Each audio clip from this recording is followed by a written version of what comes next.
Eu tinha um medo de não conseguir pagar as contas. Eu morria de medo. Aí o que aconteceu? Eu passei exatamente pelo que eu não queria passar, que era não conseguir pagar as contas. Tanto que eu fiquei lá 2 anos nesse apartamento que eu fui tentar morar sozinho. A minha irmã foi morar comigo nos primeiros 9 meses ali, depois a gente brigou, quebramos todos os apartamentos lá, quebramos o condomínio todo, quase, né? Tô brincando, mas a gente quebrava o pau assim, pensa. Eu era o demônio, a minha irmã era a mesma coisa, a gente se quebrava dentro de casa, aí, enfim, na segunda briga, a gente viu que não ia dar certo, então ela foi morar com meu irmão e eu continuei ali sozinho por pelo menos mais um ano. Só que eu já tinha um monte de problema, tinha um monte de coisas, e aí venceu o contrato, a moça falou que ela não queria que eu continuasse lá porque eu pagava tudo atrasado. Então, olha só, eu fui lidar exatamente com o que eu não queria passar. Então, é isso que é importante. A consciência, ela quer mudanças, mas ao mesmo tempo ela tem medo das mudanças que ela quer, porque ela não entende que todo medo que ela experimenta vem da separação, né? Aí eu me lembro que quando eu fui dividir apartamento, depois que eu fui sair desse apartamento, eu fui dividir apartamento de novo com um amigo.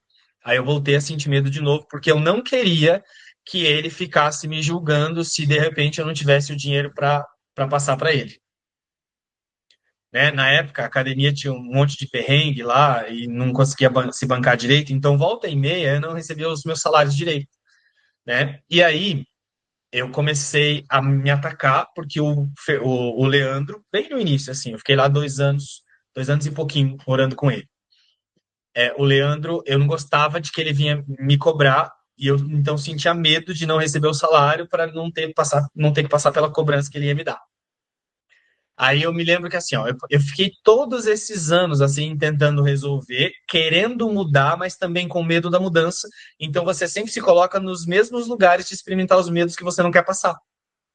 Então eu mudava, sentia medo da mudança e mudava com medo da mudança.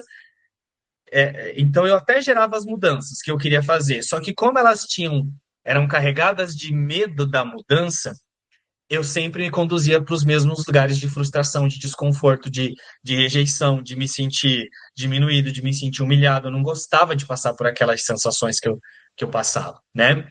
Até que daí eu passei a desenvolver algum tipo de disposição para me posicionar, porque eu não tinha voz nenhuma, né? Eu era totalmente aquela pessoa que agradava todo mundo para, né, para esconder os meus medos. Aí, quando eu comecei a ser cobrado ali pelo Leandro, porque eu não pagava as minhas contas direito, porque eu recebia atrasado da academia, foi ali que eu comecei a me cansar um pouco desse medo. Aí foi quando eu comecei a me posicionar em relação às minhas patroas lá na academia. Aí eu falei, é o seguinte, eu não tenho dinheiro para pagar as contas e eu preciso dar um jeito de resolver isso aqui.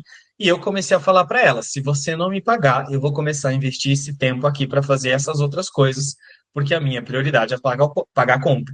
Ali eu fui soltando talvez um pouquinho desse medo de me impor sobre alguém. Tanto que uma vez eu falei para ela assim, lembra que tem a história de que eu fui chamado para trabalhar numa agência, né, como modelo, e esse cara ia me vender, ele não ia cobrar nada de material fotográfico de mim, mas ele só ia me colocar nas campanhas lá. Se o cliente quisesse me contratar para alguma coisa, ele ficava com tantos por cento lá do valor se eu ganhasse o emprego. E aí aquilo começou a dar certo, né? Eu ia fazer um trabalhozinho assim, tipo, pequenininho à tarde, que eu ganhava R$ 300. Já era ótimo para eu pagar as contas que eu precisava pagar. E aí eu fui fazendo isso, resolvendo a minha vida, né? E numa dessas vezes eu falei assim para minha patroa lá na época, eu falei assim, Carol, é o seguinte, você não tá pagando o meu salário, eu preciso pagar as minhas contas e o Leandro me cobra e eu não quero. Claro que eu não falei assim, mas eu me lembro que eu me posicionei. E eu quero pagar as minhas contas certinho. Então, se surgir algum trabalho hoje, durante a tarde, alguma coisa relacionada a isso, eu vou fazer. Já que você não está conseguindo me pagar, eu vou fazer isso. Tanto que quando surgir algum trabalho assim, se precisasse desmarcar, na hora eu desmarcava. Era a maneira como eu estava tentando resolver naquela época e fazia sentido para mim. E aí começou a dar certo, eu comecei a me posicionar um pouquinho mais. e perder um pouquinho o medo do que as pessoas iriam pensar sobre mim, porque até então eu fazia tudo para agradar, eu até tentava realizar as mudanças, só que as mudanças que eu fazia me conduziam sempre para o mesmo lugar de frustração e de indignidade que eu sempre experimentava.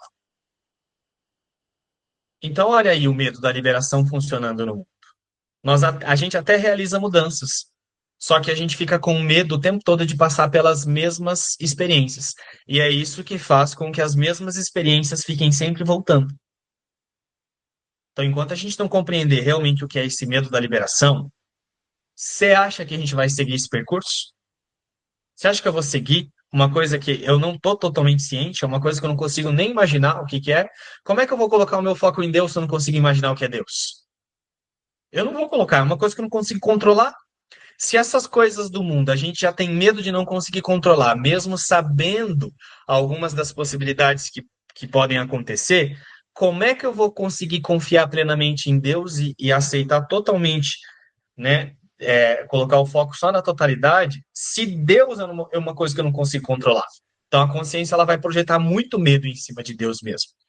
Então, sem entender esse medo da liberação, nós não seguimos o percurso que Jesus fez.